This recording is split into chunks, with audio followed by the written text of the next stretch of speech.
H.P. Lovecraft was a writer. He's most famous for his scary stories. These stories are called cosmic horror. Lovecraft imagined a universe full of powerful beings. These beings were ancient and scary.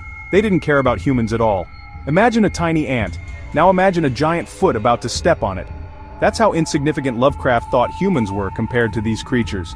His stories were filled with dread and the unknown. He wrote about things that humans couldn't understand. This made his stories even scarier. Lovecraft's writing style was unique. He used long, descriptive sentences. He loved to describe things in great detail, especially the scary parts. This made his stories immersive. Readers felt like they were right there in the story, experiencing the horror firsthand. Lovecraft's influence on horror is undeniable.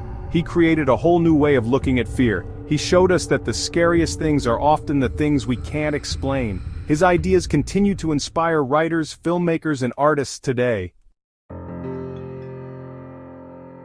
While Lovecraft was a master of horror, he had a dark side. He held racist views that were extreme, even for his time. This is a sad truth that we can't ignore. It's important to acknowledge this aspect of his life while we explore his work. Lovecraft's racism wasn't a secret. It wasn't something he only shared in private letters. It showed up in his stories, often in very direct ways. He gave his monsters and villains characteristics of people he considered inferior. This included people of different races and ethnicities. His prejudice wasn't just limited to his fiction. Lovecraft expressed his racist views in letters to friends and colleagues. He often wrote about his fear and distrust of anyone who wasn't like him.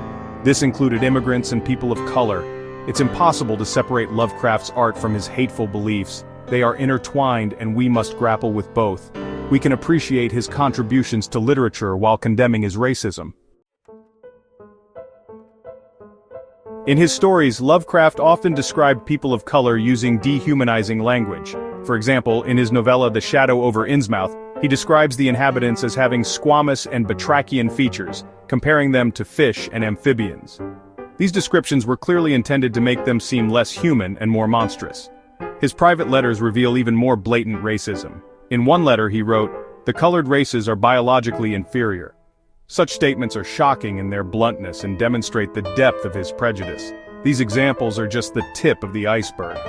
Lovecraft's racism permeates much of his work, making it difficult to ignore. It's a reminder that even brilliant minds can be poisoned by hate.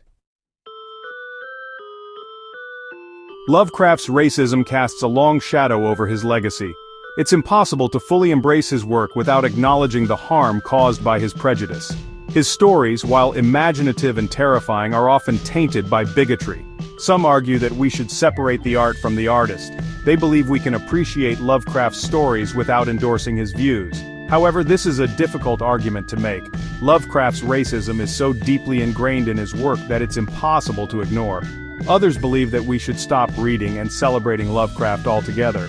They argue that by continuing to engage with his work, we are perpetuating his harmful ideas.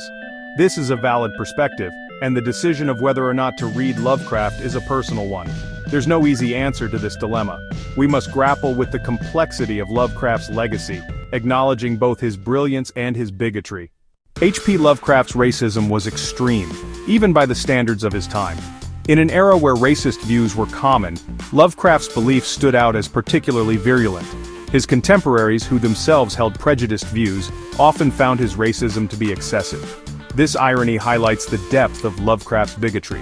While many people of his time held racist views, Lovecraft's were so extreme that they shocked even those who shared his prejudices. This aspect of his character is a stark reminder of the pervasive and insidious nature of hate. It's crucial to understand that Lovecraft's racism wasn't just a product of his environment, it was a defining feature of his worldview. His letters and personal writings reveal a man consumed by xenophobia and intolerance. These attitudes seeped into his fiction, influencing the themes and characters that populate his stories. The monsters Lovecraft created were often thinly veiled metaphors for his fears of the other. His horror wasn't just about cosmic dread, it was about the fear of the unfamiliar, the foreign, and the different. This realization forces us to confront uncomfortable truths about the origins of his work and the legacy it leaves behind. As we reflect on Lovecraft's contributions to literature, we must also reckon with the darker aspects of his legacy. His stories continue to captivate and inspire, but they also serve as a testament to the destructive power of hate. In acknowledging this, we can strive for a future where creativity and imagination are untainted by prejudice and bigotry. The path forward is not clear-cut. It involves difficult conversations and a willingness to face the uncomfortable truths of our literary heritage.